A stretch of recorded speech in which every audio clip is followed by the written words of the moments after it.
101,4 DFM Radio Musik Asli Indonesia. Indonesia DFM-nya balik lagi di talk show Inspirasi dan Mandiri. Sesi kali ini bersama Ibu Siti Maimunah, Manajer Umum Koperasi Simpan Pinjam Taman Martani Sejahtera Sleman, Yogyakarta. Dan kita sudah terhubung via Zoom meeting. Assalamualaikum pagi Ibu Maimunah. Waalaikumsalam Mbak Nurul. Apa kabar Gimana Ibu? kabarnya? Alhamdulillah sehat. Alhamdulillah di sini juga sehat, Bu. Ya, syukur ya. Oke, Bu, ini tema kita pagi ini ya, kiat sukses UMKM binaan terhadap modal kita dari Koperasi Simpan Pinjam Taman Martani Sejahtera Sleman, Yogyakarta. Nah, Ibu, gimana perkembangannya sekarang untuk KSP Taman Martani? Sudah berapa anggotanya, Bu? Kalau anggotanya masih di kisaran angka 700-an, Mbak. Jadi kalau kenaikan nggak begitu banyak. Tapi kalau penurunan ada sekitar 50-an orang eh, keluar karena pertama pindah alamat. Kemudian yang kedua ada yang karena meninggal dunia. Oke, berarti memang Ada sekitar selama kurun waktu dari Januari sampai bulan Oktober 2023 ini ada sekitar 50-an orang yang secara otomatis mengundurkan diri karena sudah tidak tinggal di Taman Martani, kemudian meninggal dunia.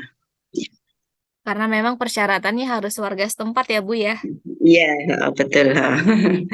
Oke. Ibu kalau UMKM di sana gimana kabarnya, Bu? Lancar? Ya, alhamdulillah lancar. Terus walaupun pelan-pelan tapi pasti jalan gitu. Yang penting konsisten ya, Bu ya.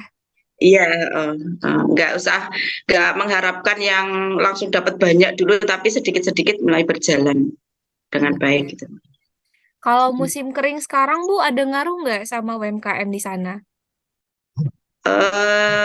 Jelas ada ya Mbak ya, kalau yang UMKM khususnya yang kuliner, itu Mhm. yang biasanya mengandalkan daun-daunan gitu, nggih, bahannya daunan, misalnya kayak bikin pembuat arem-arem, kemudian lemper, lontong, itu kan daun pisangnya itu susah dicari gitu. Jadi itu juga menjadi kendala. Jadi ketika mendapatkan pesanan banyak itu nyari daunnya yang susah, harus beli dan itu mahal gitu. Kemudian kalau yang eh, usaha kuliner yang masih terkait dengan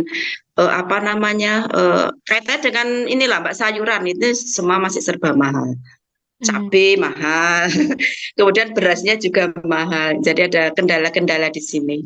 Karena musim panas yang berkepanjangan ini kan akhirnya sayur-sayuran juga pada kering kan Mbak. Jadi nggak bagus gitu.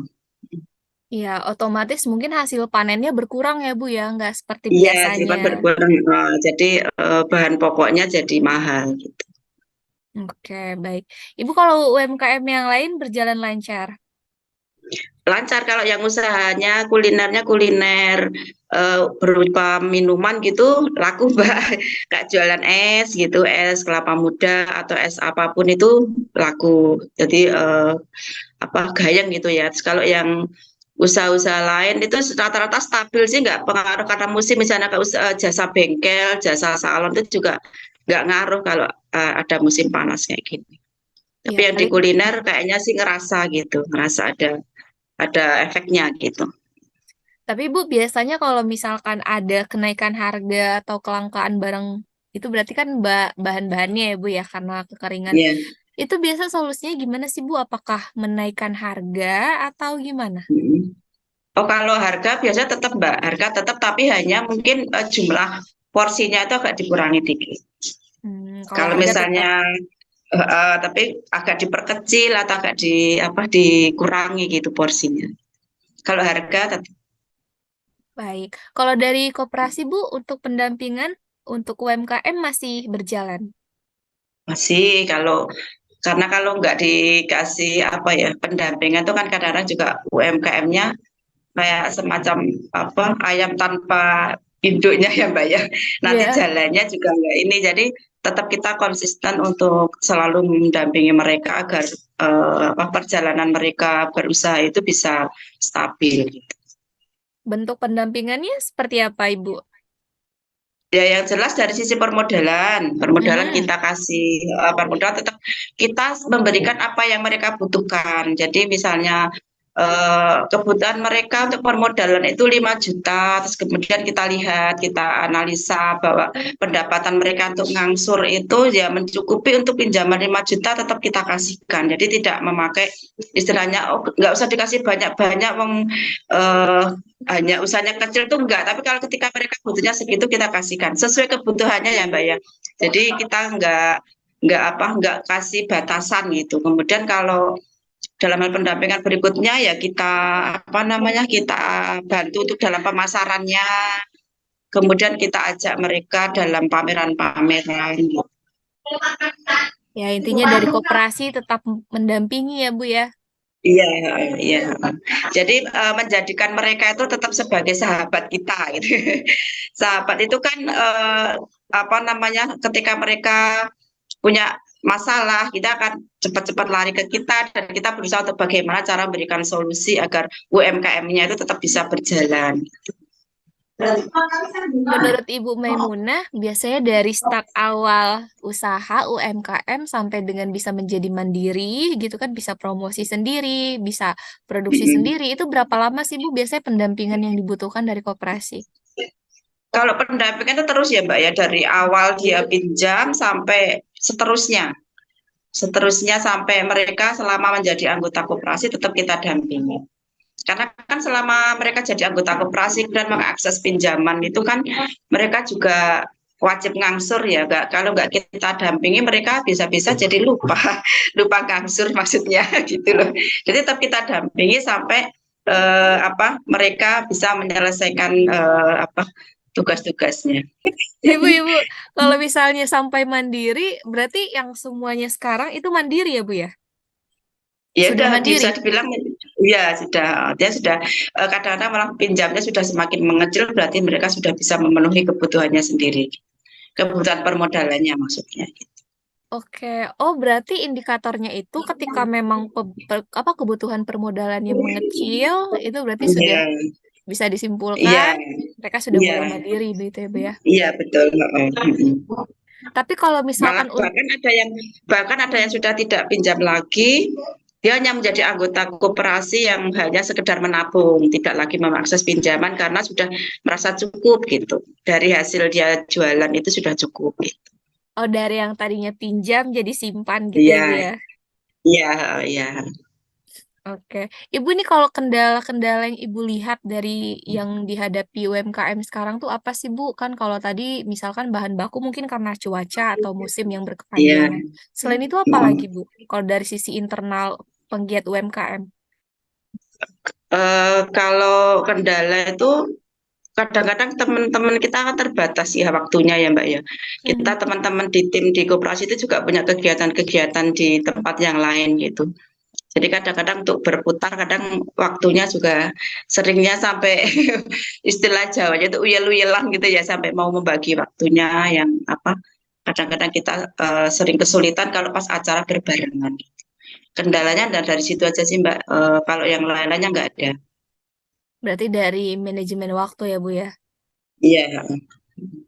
Kalau untuk masyarakat Taman Martani sendiri nih Bu, khususnya yang penggiat UMKM, apakah UMKM ini menjadi penghasilan utama atau pekerjaan utama atau sebenarnya UMKM di daerah sana, khususnya anggota koperasi sebenarnya untuk penghasilan tambahan aja Bu?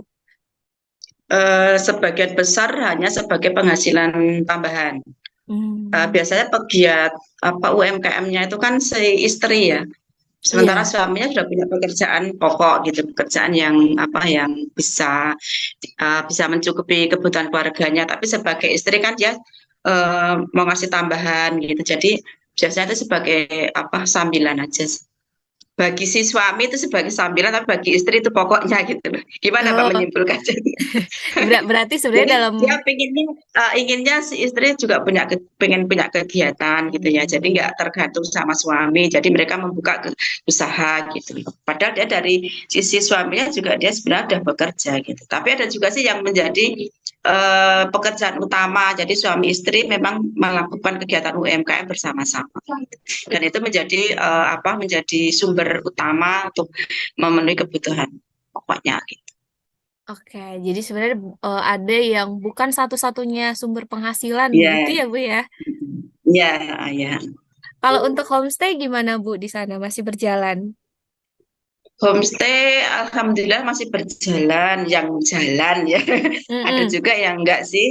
Jadi itu eh, di bulan-bulan ini belum ada event lagi, tapi yang bulan kemarin itu sudah full juga itu homestay-nya karena ada barengan acara lomba kicau burung di Candi Prambanan. Jadi itu Hmm. kamarnya kemarin itu full semua laku. Gitu. Tapi untuk yang bulan ini hanya berapa kamar yang laku ya sekitar 4 kamar kayaknya yang laku. Berapa hari, Bu, eventnya? Eventnya itu hanya Sabtu Minggu 2 hari. Hmm. Tapi Itu full ya, Bu ya? pesertanya seluruh Indonesia, Piala Raja. Itu kan rutin kalau di Candi Prambanan, setahun sekali ada Piala Raja namanya. Hmm. Berarti kalau yang untuk bulan ini, bulan November, event terdekat belum ada, Bu, biasanya. Belum, belum. Biasanya nanti di akhir-akhir Desember, Mbak. Mulai Natal itu sudah pada di booking sampai di tahun baru biasanya Hmm. gitu. Berarti akhir tahun ya, Bu ya? Itu biasanya Akhir kalau tahun. Nah, terus persiapan. kemudian Mm-mm. kalau yang di beberapa homestay itu ada juga usaha sambilannya Mbak. Jadi dia selama homestaynya nggak laku, dia tertutupi oleh kegiatan UMKM-nya. Dia menjual makanan yang siap makan, yang makanan kalau pagi nyiapin sarapan gitu loh ya. Ada Mm-mm. banyak menu yang disajikan. Jadi ketika homestay-nya nggak laku, dia ada pendapatan lain dari dia jualan gitu. Ya di halaman homestay-nya itu dia jualan. Mm. Karena memang kalau homestay ini kan nunggu eventnya rame ya, Bu ya, biar penuh Iya, semuanya. enggak semua orang butuh kamar tiap harinya. Iya Hanya benar. nunggu orang-orang yang tapi kalau yang makan itu kan bisnis makan tuh emang semua orang butuh makan tiap harinya. Jadi kalau Mm-mm. yang homestay itu harus nunggu sesuatu orang berjalan baru ya itu pun kita kadang-kadang kayak untung-untungan ya karena emang banyak homestay dan hotel di sekitar Candi Prambanan. Jadi ya banyak pesaingnya gitu. Mm-mm. Kalau itu kalau setiap hari, Bu, namanya bukan homestay, indekos berarti. Iya, iya betul. Mbak Nurul pinter. Kalau di Koperasi Simpan Pinjam Taman Martani yang paling dekat ada program atau kegiatan apa, Bu? Ini kan udah mau tutup buku ya, Bu ya? 2 bulan lagi. Ya, kalau program untuk kegiatan-kegiatan yang ini ya fokusnya kita lebih menggiatkan bagi anggota-anggota yang setorannya agak kurang lancar. Karena kan Hmm, mendekati tutup tahun gini kan harus laporannya kelihatan laporannya juga harus ini kan Mbak harus harus sempurna rapi. gitu ya. Ya harus rapi. Jadi ini 2 bulan November Desember ini mah kita mengejar anggota-anggota yang pinjamannya kurang lancar. Oke, berarti memang targetnya itu ya, Bu ya? Ya, Biar nanti bukunya rapi. Ibu, kita balik lagi iya ke dia. mm-mm, ke, ke UMKM yang tadi. Kan kalau Iya. anggotanya 500-an anggota. Tadi sempat Mm, disebutkan Ibu. Jadi kalau yang ikutan UMKM atau yang sudah mandiri UMKM-nya tuh kira-kira berapa persen dari anggota, Bu? Sekitar 30% anggota yang pelaku UMKM yang sudah mandiri dari koperasi. Artinya mereka sudah bisa memenuhi kebutuhan modalnya sendiri, kemudian bisa menabung gitu. Itu sudah sekitar 30%. Oke, 30-an% ya, Bu ya. Iya. Ibu, kita lanjut lagi nih terkait dengan UMKM. Menurut Ibu seberapa penting sih untuk pemberian pendampingan kepada UMKM? Kalau misalkan kasusnya sudah didampingi tapi juga ternyata tidak berjalan, itu dari koperasi seperti apa? Atau memang sampai sekarang semua yang didampingi rata-rata berjalan? Oh iya, yang namanya mendampingi itu pasti juga ada yang satu lari ke sana, lari ke sini, kayak semacam mendampingi anak-anak tuh ya Mbak ya. Satu Iya. jalannya lurus, satu lagi belok ke sana gitu. Tidak semua yang kita dampingi itu bisa berjalan dengan baik. Ada Hmm. yang putus di tengah jalan, sampai kita istilah di seblak juga tetap nggak jalan gitu nggih. Jadi kalau misalnya sudah sampai terjadi seperti itu, karena di koperasi kami itu kan ada penyisihan dari alokasi SHO itu program penanggulangan kemiskinan ya, pernah saya Mm-mm. sampaikan di Mm. siaran-siaran sebelumnya. Jadi Mm. mereka yang memang tidak bisa mengakses pinjaman, tapi dia sebenarnya bisa, itu kita dampinginya dengan memberikan stimulan alat usaha, Mbak. Oke. Kita berikan secara cuma-cuma, gratis, gitu ya. Misalnya mereka punya usaha apa namanya salon misalnya. Terus mereka tidak bisa, kalau misalnya harus diberi pinjaman, dia tidak bisa, sepertinya tidak bisa untuk angsuran tiap bulannya. Ya kita beri apa yang dia butuhkan, misalnya mungkin guntingnya atau mungkin cermin dan sebagainya. Itu yang kita berikan kepada mereka dan kita dampinginya dengan jalan bahwa si pelaku UMKM itu harus secara rutin itu membuka usahanya. Jangan sampai dia itu kadang buka kadang enggak, kadang buka kadang enggak, ya itu membuat kecewa pelanggan kan, dia misalnya mau Mm. datang mau potong rambut kok tutup gitu loh, otomatis dia akan lari kepada tempat yang lain. Jadi kita kesepakatan harus buka secara kontinu, jadi tiap hari harus buka agar nanti pelanggannya bisa masuk. Ketika dia sudah mulai jalan gitu, salonnya sudah mulai jalan gitu, baru kira-kira kita analisa, oh ini udah dapat pendapatan sekian, bisa rutin mendapat sekian. Misalnya dia mau butuh lagi alat apa lagi, misalnya untuk membuat cat rambut atau apa, dia butuh pinjaman baru kita kasihkan. Karena kita sudah punya jaminan, oh iya dia sudah punya pelanggan sekian gitu. Jadi kita untuk pendampingannya tidak serta-merta terus apa namanya harus pinjam terus, harus pinjam enggak. Tapi ketika dia sudah tidak bisa ya maksudnya kita berikan stimulan alat usaha sesuai dengan apa yang dia butuhkan. Oke, Tapi dengan catatan gini Mbak, mereka ada di bawah garis ekonominya, di bawah garis kemiskinan. Jadi tidak terus orang mampu kita kasih, enggak, jadi enggak sembarang anggota kita kasih seperti itu gitu. Mungkin kayak kemarin baru dilaksanakan di akhir bulan Oktober kemarin adalah bantuan stimulan alat usaha untuk perempuan rawan sosial ekonomi. Itu kemarin sudah kita kasihkan alat-alat usaha, itu juga pure tidak ada angsuran, jadi semua diberikan secara cuma-cuma agar mereka bisa berusaha dan kita dampingnya seperti yang saya sampaikan tadi, harus apa kontinu buka terus usahanya itu, tidak boleh berhenti. Nanti Mm. kalau misal udah jalan terus dia butuh apa, beli alat usaha kok masih kurang harus pinjam ya baru kita kasihkan. Itu sih Mbak, cara Oke. memandirikan mereka, cara memandirikan mereka. Dan tujuan koperasi untuk mensejahterakan anggota dan masyarakat sekitar itu sedikit-sedikit kita coba untuk lakukan biar tercapai gitu, cita-cita untuk mensejahterakan masyarakat. Yang penting bukan hanya dari segi finansial atau modal ya Bu ya, tapi juga Iya, alat-alat penunjang, dari iya, segi motivasi juga dari koperasi terus mm-mm, didampingi. iya, Ibu, ini aku juga punya pertanyaan pribadi. Menurut Ibu, gimana sih Bu untuk memulai usaha? Karena kan mungkin untuk pendengar kita DV Mania di sana sulit untuk memulai usaha karena bingung mau usaha apa, takutnya gagal gitu. Apa sih langkah iya.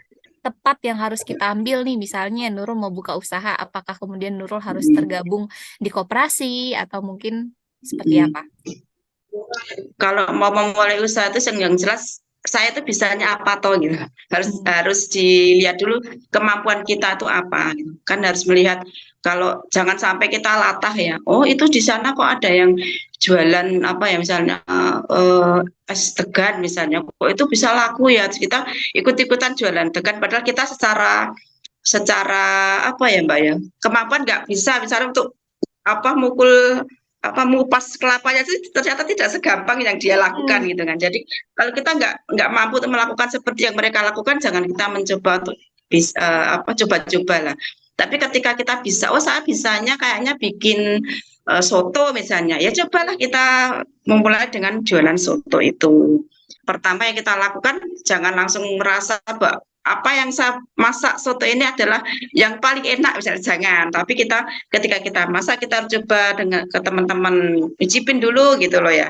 Hmm. Udah laku ke pasaran belum, ketika kita lempar ke pasar apakah ini benar-benar sudah enak. Nah, yang kemudian yang berikutnya ketika sudah kita coba lempar ke pasar, kita harus bisa mampu menerima masukan dari orang-orang, dari pembeli misalnya, Mbak ini sotonya kurang gini harus kita terima, jangan marah-marah. Enggak, udah enak lu ya, sudah pas menurut saya, jangan jangan bilang menurut saya, tapi ketika ada yang ngasih masukan harus kita terima dan itu sebagai bahan masukan yang positif dan kita harus perbaiki. Itu sih kalau yang memulai usaha. Jadi jangan melihat kok itu jualan itu rame ya saya tak ikut-ikut padahal itu bukan passion kita, jangan. Atau kita bisanya jadi reseller jualin punyanya orang, misalnya Mbak Nurul bikin daster misalnya, saya ikut-ikutan jual, saya bisanya hanya seperti itu ya, itu lakukan aja sepanjang kita telaten, insya Allah itu menjadi jalan rezeki kita. Tapi kalau kita ikut-ikutan sama kemampuan orang lain padahal kita nggak mampu, itu udah alamat nggak jadilah usahanya gitu. Oke, berarti ketika kita mau memulai UMKM, berarti memang harus hal yang kita bisa ya, Bu ya, Iya, yang apa menjadi yang kita tujuan bisa kita, dan kita kuasai beneran. bukan karena Jadi ketika ada online ikut-ikutan. itu kita, oh ya harus begini, ya. Bisnis Mm-mm. ikut-ikutan itu biasanya nggak lama bertahannya gitu. Musiman ya, Bu. Yang latah-latah ya musiman itu ya. Zaman dulu itu ada yang pas musimnya pisang molen misalnya, yes Mm-mm. hampir semua orang jualan pisang molen. Terus ada yang seblak seblak semua gitu. Tapi kita harus mampukan kita dulu apa sih bisanya kita gitu. Yang bisa apa membuat kita tuh stabil usahanya Oke. gitu Mbak. Karena sebagai pribadi saya dulu juga pernah bisnis Mbak, bisnis kuliner makanan-makanan kecil gitu. Dulu waktu saya masih muda belia gitu. Wih, waktu masih Saya cantik ya, pernah Bu. seperti itu. Ya, sekarang agak cantik ya. Masih cantik, tambah Masih cantik. masih. Itu waktu itu saya masih apa saya mencoba beberapa hal. Misalnya waktu itu saya mencoba kursus jahit karena waktu itu jahit itu benar-benar dibutuhkan di situ. Saya Hmm. nggak bisa. Saya udah kursus sampai 3 bulan saya bayar ya kursus segala macam. Ternyata itu bukan bidang saya. Dan ketika saya mencoba dengan bisnis makanan-makanan kecil, saya malah jujur jalan gitu sampai bertahan 5 tahun Mbak saya jualan itu bikin kacang apa kacang asin yang kayak kacang Bali itu Mm-mm. laku, saat titip-titipin di toko-toko itu bisa jalan, kemudian aneka keripik dari keripik singkong, keripik sukun segala macam. Tapi teman berhenti ketika saya punya suami, malah saya berhenti Iya. karena apa namanya kemudian punya anak-anak kecil yang saya harus fokus di situ gitu, jadi berhenti. Tapi sekarang belum mulai lagi karena kesibukan ke sana kemari. Sebenarnya itu juga ada kerinduan ke arah sana gitu. Tapi ini belum mencoba lagi. Jadi Mm-mm. itu tadi, pokoknya nggak boleh ngikut-ngikutin orang yang sebenarnya kita nggak mampu. Ya itu tadi saya ngikut-ngikutin pengen jahit lah segala macam. Ternyata saya nggak mampu gitu loh. Bukan di Padahal bidangnya saya ya, udah Bu ya. mulai, bukan bidangnya. Jadi harus sesuai apa yang kita kita bisa. Oke. Itu Ibu, aja Mbak. mm-mm. Terakhir ini kita mau minta tips sukses atau kunci sukses untuk bisa survive UMKM-nya di tengah Mm-mm. kondisi apapun. Mm-mm. Silakan, Ibu. Tipsnya ya pertama harus sabar ya, kita sabar ikhlas, sabar menghadapi ketika apa yang kita lakukan ini belum bisa diterima oleh masyarakat atau oleh pasar, itu harus sabar terus ikhlas dengan apa yang menjadi perolehan kita atau capaian kita dari hari ke hari, harus kita ikhlas. Kemudian memperlakukan customer atau pelanggan itu seperti raja atau menjadi sahabat. Jadi kalau bisa sama kayak koperasi ini memperlakukan anggota juga seperti raja anggota itu. Jadi seperti sahabat, mereka datang ke sini, bisa curhat segala macam. Kalau bisa koperasi juga menjadi tempat untuk memberikan solusi buat masalah-masalah mereka gitu. Baik itu masalah sosial maupun masalah-masalah ekonomi, permodalan utamanya itu harus bisa. Kalau yang pelaku UMKM ya pelanggan itu juga harus menjadi sahabat kita biar pelanggan itu bisa apa ya, secara otomatis ketika udah deket dengan kita kan mesti akan gedok tular ya, tahu Mbak gedok tular ya. mengiklankan secara Hmm. sukarela. Itu loh main ke sana, oh Mm-mm. ya jual beli di sana itu orangnya enak gitu. Terus apa namanya murah misalnya kayak gitu. Jadi harus bersinergi dengan siapapun, dengan penjual, dengan pembelinya atau koperasi dengan anggotanya biar apa bisa saling apa berjalan bersama. Kemudian juga menjalin koordinasi dengan stakeholder yang lebih di atasnya. Kalau koperasi ya dengan dinas koperasi atau dengan dinas-dinas yang lain, dengan pemerintah daerah. Kalau di koperasi Taman Martani itu kan setiap tahun difasilitasi oleh Dinas Koperasi Sleman untuk mengikuti pameran-pameran UMKM. Nah, anggota yang punya produk-produk itu kami bawa ke Sleman mengikuti pameran. Jadi ada pameran gelar potensi yang dilaksanakan tiap tahun sekali. Kemudian kita juga mempromosikan di situ produk-produk yang dibuat oleh UMKM binaan kami. Termasuk juga mengajak semua lembaga-lembaga yang ada di desa, misalnya kalau mau rapat ini loh, ada yang bikin snack ini, silakan pesen di sini. Jadi itulah tips kami bisa apa ya, bisa berjalan beriringan antara kami koperasi dengan UMKM. Gitu Mbak Nurul. Yang pertama tadi sabar, terus juga koneksi, silaturahmi ya Bu Iya, ya, biar bisa iya, di-endorse secara gratis. iya, iya, Terus juga kolaborasi dengan stakeholder terkait iya, iya, ya, betul. DFM-nya. Semoga semua Termasuk ini Mbak, kalau dari dengan Dinas Perdagangan itu kan UMKM di khususnya di Sleman ya itu memang sudah difasilitasi untuk membuat izin PIRT.